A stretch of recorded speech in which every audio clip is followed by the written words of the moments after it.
Sæl og blessuð, velkomin í podcast-þátt Benna. Í dag ætla ég að tala skotgrafahernað í fyrri heimsstyrjöldinni. Hvernig hann virkaði og hvernig lífið var fyrir hermenn sem börðust í honum. Við byrjum á byrjunni. Þegar stríðið braust út árið 1914, margir héldu að þetta yrði stutt stríð sem myndi klárast á nokkrum mánuðum, en svo þróaðist þetta alveg öfugt.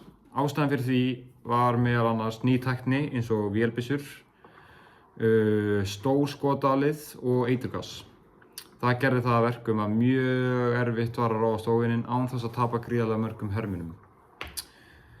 Þess vegna fóru báðir aðilar, bandmenn og miðöldin, að grafa sig niður.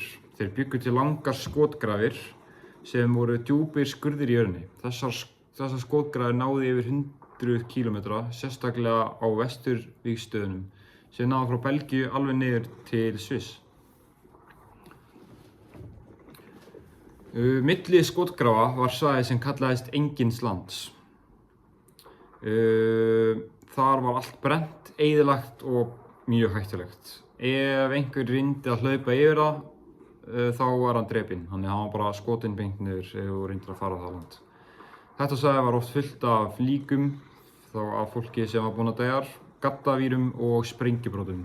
Enginn vildi vera þarna og þess vegna satt fólk fast á skotgröfum í mánuði og jafnvel ár. Skotgrafirnar voru ekki bara einhverjir skurðir. Þær voru oft með svefnplássi, birgðargeymslum og stundum sjúkrahúsum. En samt var lífið þar hræðilegt. Það var kalt, blautt og óhreint. Regn var til þess að allt var að drullu og í staðinn fyrir að berjast voru hermenn oft bara að reyna að halda sér lifandi í gegnum rottur, lús, kulda og sýkingar. Einn af alvarlegustu sjúkdómum var svo kallaður skotgrafafótur. Hann kom þegar hermenn voru með blauta og kalda skó allan daginn. Fætur þeirra blöðruðust og í versta falli þurfti að skera þá af. Einnig þróuðu margir með sér andlega sjúkdóma eins og shellrock sem í dag myndi kallast áfallastreitu-öskun. Þetta kom eftir að hafa upplifað stöðuhættu, sprengingar og dauða í kringum sig. Og oft þetta svona fólk sem horfir svona. En hvernig fóru bardagarnir fram? Oft reyndu herirnir að ráðast yfir Enginslands með því að hlaupa upp, þannig þeir fóru úr gröfunum og hlupu á Enginslands, með því að hlaupa úr skotgröfum og yfir til óvinna.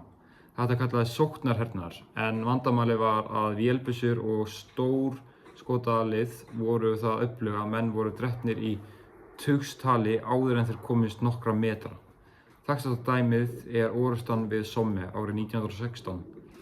Þar létust eða særðust yfir 1 milljón hermenn á nokkrum mánuðum. Og víglínan færðist varla neitt. Í sumum tilvikum reyndu menn að grafa göng undir óvininn og sprengja hann þannig, en það var hættulegt og gekk ekki alltaf upp. Seinna í stríðinu komu skriðdrekar til sögunnar sem gátu farið yfir Enginslands, en þeir voru ennþá ný uppfinning og ekki mjög árangursríkt í fyrstu.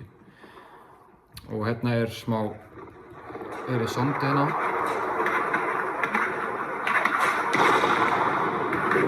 Þetta svona á YouTube, hvernig hljóðin í stríðinu var, sem hérna undir. Ástæðan fyrir því að skotgrafahernaðar varð svona ríkjandi svo að vörn var sterkari en sókn. Með öðrum orðum, það var miklu auðveldara að verja sig með vélbyssu og gaddavir heldur en að ráðast fram og komast hjá því að deyja. Þetta leiddi til þess að enginn komst neitt og stríðið festist í staðstöðu.